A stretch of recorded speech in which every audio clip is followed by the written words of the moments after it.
Doctor at the center of that violent conflict. An Uber driver, Anjali Ramkissoon, is here to talk about what happened for the first time since that video went viral, viewed more than 5 million times. And we're going to get to that exclusive interview after this from ABC's Gio Benitez. It's the video that spread like wildfire. Anjali Ramkissoon is a fourth-year neurology resident at one of Miami's most prestigious hospitals. But last week, she was belligerent. I'm a 5-foot girl that weighs 100 pounds. I'm getting really, belligerent right now. Caught on camera in a bizarre confrontation with an Uber driver. It happened in the heart of downtown Miami. Can you call 911, please? Ramkissoon thinks this is her driver. It isn't. He's waiting to pick up someone else. But still, she demands he drive her. After things get physical and she's pushed to the ground, she gets into the car and does this. Many of you chiming in right away online. Violetta writing, "This person should not be practicing medicine." Another saying, "I wouldn't go anywhere near the facility for medical care if she continues to work there." And another saying, "She should be arrested and charged with assault." But the driver, speaking to local station WTVJ, is not pressing charges. She was erratic. She was screaming, cursing, calling me names. Ramkissoon now on administrative leave from the hospital while it conducts an internal investigation, and Uber has suspended her. For Good Morning America, Gio Benitez, ABC News, New York. And Dr. Anjali Ramkissoon joins us now. Welcome to GMA. Thanks for coming on this morning. That video is so hard for all of us to watch. I can't imagine what it's like for you. When you look at it, what do you see? I see a person that is not me. I'm ashamed. I still can't watch the entire video.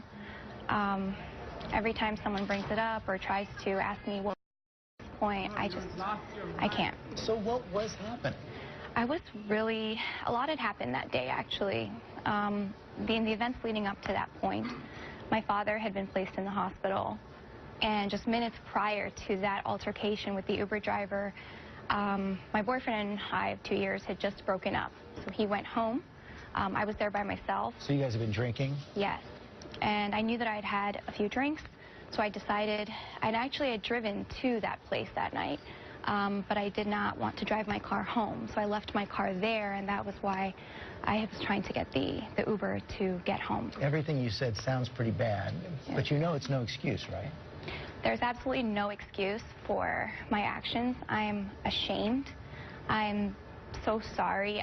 I've hurt so many people with this, my family, my friends, my job, the Uber driver. No one deserves to be treated that way, and that's not me. Did you apologize to him? I did. So we actually settled while we were out there. I paid for the damages, and I apologized to him, and he accepted my apology, and I'm so thankful that he did not press charges, that he did not have me arrested.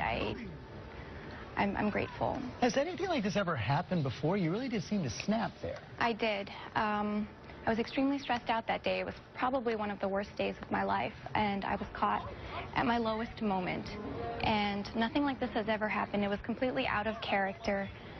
Anyone that knows me, they see that video and they say, "That's not you." And it really just, it's not me. Could any part of yourself see yourself doing this and get a handle on it and say, wait, I've lost control here? You know what? Hindsight is 20/20, and every time I look back at it, I say could've, should've, would've. And in the moment, I was just so angry, thinking, and if I could take it back, I would. You've invested a lot in your career as a doctor, now suspended. Yes. And you saw some of the comments in Gio's piece, people saying this person just should not be a doctor. What do you say to them? I had a bad night. I made a huge mistake, the biggest mistake of my life, and that person is not me. And yes, I'm on administrative leave from my job right now, but at the same time, this has not just affected my career, it's also affected my family, it's affected my personal life. I get it. I did something extremely horrible, and I'm extremely sorry for it. But I've also been receiving horrible messages on cyberspace, the cyberbullying. My family was targeted, their address was leaked. I've received messages telling me that I should kill myself, that I should have been raped that night.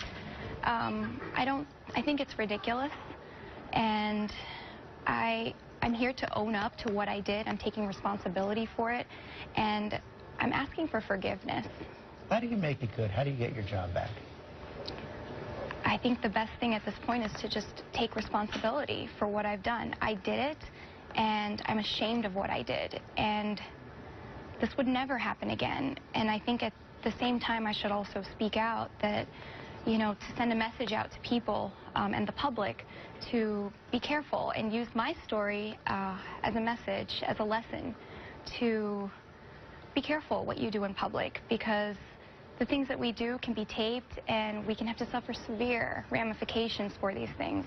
And I know it's not easy to speak out like this. Thanks for joining us this morning. Thank you so much. And coming up.